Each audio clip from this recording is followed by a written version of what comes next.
Muito bem, tivemos pesquisa IPEC e tivemos pesquisa Poder 360. Vocês aqui, ó. Vou falar uma coisa para vocês. As pesquisas tiveram erros? Tiveram. As pesquisas erram em todas as eleições? Erram em todas as eleições, né? As pesquisas apontam tendências. As pesquisas nunca elas vão acertar. Eu falei isso ontem. Se a pesquisa acertasse exatamente o percentual de cada candidato, não precisaria ter eleição, né, gente? Não precisa ninguém ir lá votar. Inclusive, seria mais barato pro Brasil, né? Vai lá e faz uma pesquisa e pronto, tá eleito que ganhou a pesquisa. Agora, vocês não vão dar uma de bolsominion e começar a desacreditar em metodologia científica, né? O que a gente pode fazer é criticar a metodologia científica do IPEC, do Datafolha, e, na verdade, de todas as pesquisas. Vamos deixar isso bem claro, tá? Por que eu estou muito tranquilo em relação às pesquisas não terem, principalmente, acertado o percentual de votos do Bolsonaro, né? Porque na margem de erro do Lula, meio que todo mundo acertou ali, né? Deu 2 para baixo do Datafolha, eu acho, do IPEC, né? Não tem muita divergência aqui. Mas aqui, ó, todo mundo errou. Esse é o ponto. Tem uns que erraram mais, uns que erraram menos. Mas todo mundo errou. Todo mundo errou, né? As que melhor se deram bem aí, que não são picareta, acho que a melhor que se deu bem que não é picareta é a Atlas, né? Mas também errou fora da margem. O próprio diretor da Atlas falou sobre isso no Twitter. E a metodologia da Atlas é muito diferente do IPEC e do Datafolha. Inclusive, o diretor da Atlas é super crítico, né, ao que ele chama de monopólio do Datafolha e do IPEC, né? Claro, é um instituto de pesquisa que está tentando se consolidar no Brasil e é uma disputa de mercado também. E não tem problema nenhum com isso, mas precisamos dizer que é uma disputa de mercado. Então, por que eu estou dizendo isso? Quando todas erram, né? Teve inclusive umas pesquisas malucas aí que estavam dando Bolsonaro com 50%, com 49%. Essas aí não vou nem falar, né? Mas eu tô dizendo assim, digamos das pesquisas que a gente pode olhar e falar, bom, aí não tem sacanagem, né? Errou, porque é uma dinâmica nova, as metodologias já não são mais tão eficientes como eram antigamente, etc e tal. Podemos dizer isso, né? Então tudo bem. Precisa se atualizar, tem uma dinâmica de redes sociais hoje que pode fazer com que a migração de votos de última hora seja muito mais veloz do que era antes. Tudo bem. Existem várias explicações possíveis. Mas todo mundo errou. Todos os institutos erraram. Então, ou você é um conspiracionista que acredita que todas as empresas, que são empresas privadas, que estão aí disputando o mercado para faturar dinheiro, para ter lucro no final do ano, ou você acredita que todas essas empresas se juntaram numa sala secreta e combinaram de errar, ou a gente tem que imaginar que há uma dinâmica eleitoral, nos tempos em que vivemos, muito mais complexa. Muito mais complexa do que as pesquisas conseguem captar. De todo modo, as pesquisas servem para apontar tendências. E no apontar tendências, a maioria delas acertou. Você tinha lá vários candidatos a presidente da República. Quem é que estaria no segundo turno, segundo as pesquisas? Lula e Bolsonaro. Estão no segundo turno. O que disseram todas as pesquisas que podem ser levadas a sério? Que Lula chegaria na frente do Bolsonaro. Todas acertaram. Todas praticamente dentro da margem, um pouquinho fora da margem, acertaram ou chegaram muito próximo da quantidade de votos que o Lula recebeu, percentualmente. E todas erraram fora da margem a quantidade de votos que o Bolsonaro recebeu. Então, dentro disso, vai se buscar as explicações. Agora, ou a gente é conspiracionista, ou a gente usa o nosso córtex, né? Ou a gente está dentro da normalidade científica. Estamos tentando fazer a ciência voltar à moda, né? Nesse mundo de meu Deus. Então, vamos lá, vamos continuar falando em pesquisa. Quem acompanha o programa aqui sabe que eu sempre falo de pesquisa com muito cuidado, muitas reticências, né?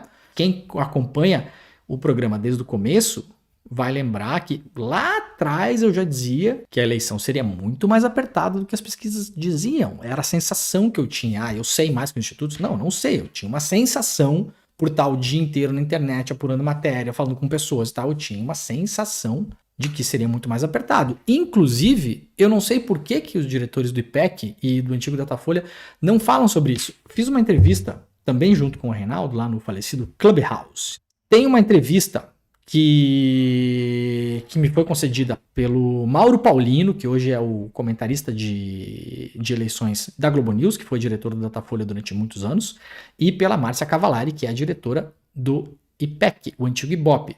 Os dois falaram a mesma coisa naquela entrevista. Achavam muito difícil que o cenário mudaria, ou seja, que teria uma mudança de posição entre Lula e Bolsonaro, e não teve. Não teve. Lula chegou na frente do Bolsonaro, com uma distância de votos bastante razoável, inclusive.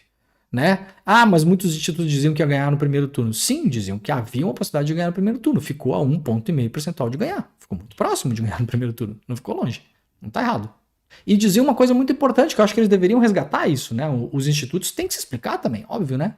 Eles disseram o seguinte: tem uma possibilidade de o voto no Bolsonaro já ter caído. Quem acompanha aqui o programa sabe que eu já falei sobre isso algumas vezes. Tem uma possibilidade de o voto do Bolsonaro já ter caído num case clássico de pesquisas de opinião pública mundial, que é um case sobre abuso sexual. Existem alguns temas que são muito difíceis você arrancar respostas honestas das pessoas. Um dos cases principais é o case sobre abuso sexual, sobre estupro, né? Se você vai fazer uma pesquisa de opinião pública e perguntar para as pessoas se elas já foram abusadas sexualmente, tem uma margem bem grande de pessoas que vai mentir. Vai mentir, porque é uma coisa que muitas vezes a pessoa não consegue falar para ela própria na frente do espelho. Não comenta com um familiar, não comenta com ninguém. Às vezes aconteceu um episódio na vida da pessoa e ninguém sabe, porque a pessoa nunca falou. A pessoa sequer cogita falar aquilo, tirar aquilo da boca dela sozinha no banheiro na frente do espelho. Então ela não vai responder aquilo para um pesquisador, ela vai dizer que não. Isso é um case global de pesquisas, de opinião pública. E tanto a Márcia Cavallari quanto o Mauro Paulino falaram que o Bolsonaro poderia estar caindo nessa categoria. Eles já identificavam isso lá atrás, gente. Eu acho que essa entrevista foi feita em abril, tá? Abril. Então aqui, uma coisa é a gente olhar para as pesquisas e falar: ficou longe, principalmente os votos do Bolsonaro. Ficou longe. Outra coisa é procurar os motivos pelos quais ficou longe. Metodologia, principalmente, né? E outra coisa é a gente ser terraplanista científico e achar que todos os institutos se reuniram numa sala fechada para errar juntos. Porque todos erraram. Todos erraram. Vamos olhar juntos o Poder 360 e depois eu vou explicar por que eles acertaram errando, tá? Ou erraram acertando. Porque, no geral, o Poder 360 ficou com números mais próximos da votação final, principalmente do Bolsonaro. O Poder 360 dava o Bolsonaro mais para cima do que PEC e Datafolha. Mas a gente vai ver por quê. Tá? O Poder 360 errou nas regionais, nas regiões. Errou em todas as regionais. E os erros combinados das regionais deixou, de uma maneira matematicamente viável, a figura do nacional, quando se juntou todos os erros nacionais, a figura do nacional ficou mais próxima da realidade. Ou seja, acertou errando também, Poder 360, né? Mas vamos ver o que apareceu hoje aqui, ó. Paran. Votos válidos, Poder 360. Eleição está acirradíssima, segundo a pesquisa do Poder 360, margem de erro de 1,8 ponto percentual para cima e para baixo, Lula 52, Bolsonaro 48, para quem está só nos ouvindo e não está nos vendo. Lula 52 nos votos válidos, Bolsonaro 48, intenções de voto agora para segundo turno, tá, gente? Quem está salvando o Brasil de meu Deus, segundo o Poder 360? As mulheres de 16 a 24 anos, do Nordeste, com escolaridade fundamental e que ganham até 2 salários mínimos, tá?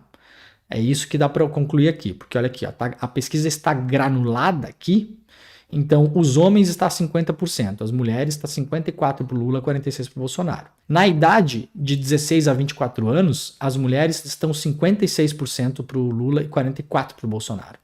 Aí o Lula ganha ainda de 25 a 44, 45 a 59, mas por uma margem muito pequena, e de 60 anos ou mais o Bolsonaro ganha por uma margem muito pequena. Por regiões, o Bolsonaro está ganhando no Sudeste e no Sul, Sudeste com 53, Sul com 56, lembrando que é votos válidos, então o Lula sempre vai ter o resto dos votos até a soma 100, né? Então 53 para o Bolsonaro, ganhando no Sudeste, logo sobra 47 para o Lula. No Centro-Oeste está empatado praticamente, o Lula com 51%, que é até certo ponto surpreendente, né? No Norte, o Bolsonaro está ganhando com 54%, e no Nordeste, o Lula está dando uma lavada, 67% a 33%. Escolaridade fundamental, 61% para o Lula, ensino médio, 56% para o Bolsonaro, superior, 53% para o Lula. Até 2 salários mínimos, 55% para o Lula. De 2 a 5 salários mínimos, o Lula ainda ganha 53%. E mais de 5 salários mínimos, 56%. Então, olhando o que está na tela aqui, vamos olhar juntos, né? Vocês podem ver que o Poder 360 fez um gráfico que ele fez um Vzinho, né, de verificadozinho, assim, do lado de cada vencedor, digamos assim, né? Então, quem está levando o Bolsonaro para a presidência da República hoje? Se votassem apenas pessoas do Sul e do Sudeste, de escolaridade média e de renda acima de 5 salários mínimos, homens, o Bolsonaro venceria, tá? É mais ou menos isso. Se votassem só mulheres de 16 a 24 anos do Nordeste com escolaridade fundamental e que ganham até 2 salários mínimos e espichando um pouco até 5 salários mínimos, o Lula venceria, tá? Então tá bem explicado aqui quem tem interesse no novo governo Bolsonaro, né? E quem está precisando de um novo governo Lula. O novo governo Lula será o que essas pessoas precisam? A gente não sabe. Mas o Bolsonaro, com certeza, não. O novo governo Lula irá ao encontro da necessidade das mulheres jovens, pobres, com o ensino fundamental, principalmente da região Nordeste? A gente não sabe. A nossa expectativa é que sim. Mas o governo Bolsonaro, com certeza, não irá, porque o primeiro também não foi. Muito antes, pelo contrário. Tá? E aí tem um outro dado interessante aqui, que é esse aqui, ó. Tem se falado muito, né, em religião, Bolsonaro, maçonaria, satanismo e tal. A gente fez muitas brincadeiras sobre isso aqui, né? Votos válidos segundo turno, segundo o Poder 360, religião e voto para presidente. Se a eleição fosse hoje, você votaria em qual dos candidatos? As pessoas foram ouvidas de 3 a 5 de outubro, né? Portanto, fresquíssima. Terminou a pesquisa ontem. O Lula tem 64% dos votos das pessoas que se declaram católicas, enquanto o Bolsonaro tem 36%. O Bolsonaro, por sua vez, tem 69% dos votos das pessoas que se declaram evangélicas, enquanto o Lula tem 31%. Na população geral, dá 52 a 48, que é o resultado da pesquisa geral. Tá bom? Então aí está também um pouco da importância ontem daquela brincadeira, que não é uma brincadeira, né? É quase uma lei de resistência não pacífica, né? Faça o seu adversário, viver conforme as próprias regras, né? Isso é um preceito básico de resistência não violenta, faça o adversário viver conforme as próprias regras. Se na regra do Bolsonaro ele é o cara da família, então você tem que esfregar na cara dele que, na verdade, ele casou com 2 ex-amantes. Tem algum problema a pessoa ter amante? Pra mim não. Eu sou ateu, não tenho religião, estado laico, né? Eu sou aquela coisa, né? Eu sou diferente do Bolsonaro. O Bolsonaro prega isso, então eu não estou fazendo o Bolsonaro viver conforme as minhas próprias regras, né? Em cima desse preceito, você faça o seu adversário viver conforme as próprias regras do seu adversário. Então a regra do Bolsonaro é essa. Então, não, você não é um cara de família. Ponto. Você é o cristão, você é o evangélico, batizado no Rio Jordão pelo pastor lá e tal. Evangélico não pode frequentar maçonaria, você está frequentando maçonaria. Eu estou criminalizando a maçonaria? Eu não, eu estou um pouco me lixando se a pessoa vai pra maçonaria ou não, cada um vai pra onde quiser. Pra mim a pessoa pode ir pra maçonaria e pode ir pra casa do caralho também, eu não tô nem aí, cada um faz o que quiser. Eu lá vou ficar policiando você, fiscal de avental dos outros, cada um bota avental onde quiser, gente, eu não tô nem aí. Mas o Bolsonaro se diz evangélico, evangélico não pode frequentar a maçonaria. Ponto final. Então, aí a importância do que circulou ontem pela internet. Vai tirar votos do Bolsonaro? Não sei. Só o que eu sei é que não fazer nada também não vai tirar voto de ninguém. Por que eu falei que o Poder 360 acertou errando? Porque é o seguinte, galera. O Poder 360 deu esses dados aqui, ó. E vamos ser honestos aqui, porque é o que a gente faz todos os dias, né? O Poder 360 vem falando há um bom tempo que há diferença nas pesquisas. Eu estou lendo aqui um texto do próprio Poder 360. Essa eleição presidencial está sendo desafiadora para as empresas que fazem pesquisa. Há muitos resultados indicando sinais divergentes. Ficou difícil saber qual a tendência real deste momento. E diz o Poder 360. É importante dizer que todas as pesquisas estão certas, cada uma dentro da metodologia que escolhe. Eu também concordo com isso, né?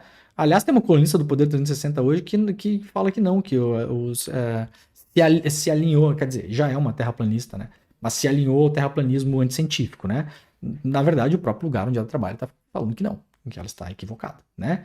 Vamos mostrar porque olha aqui, ó, em 2018, por exemplo, havia muito voto envergonhado em Jair Bolsonaro. Alguns levantamentos presenciais tinham dificuldade de captar esse tipo de preferência, que é o caso do Datafolha e IPEC, tá? Já as pesquisas por telefone davam mais conforto para a parte dos eleitores que optavam pelo então candidato ao presidente do PSL, né, Bolsonaro.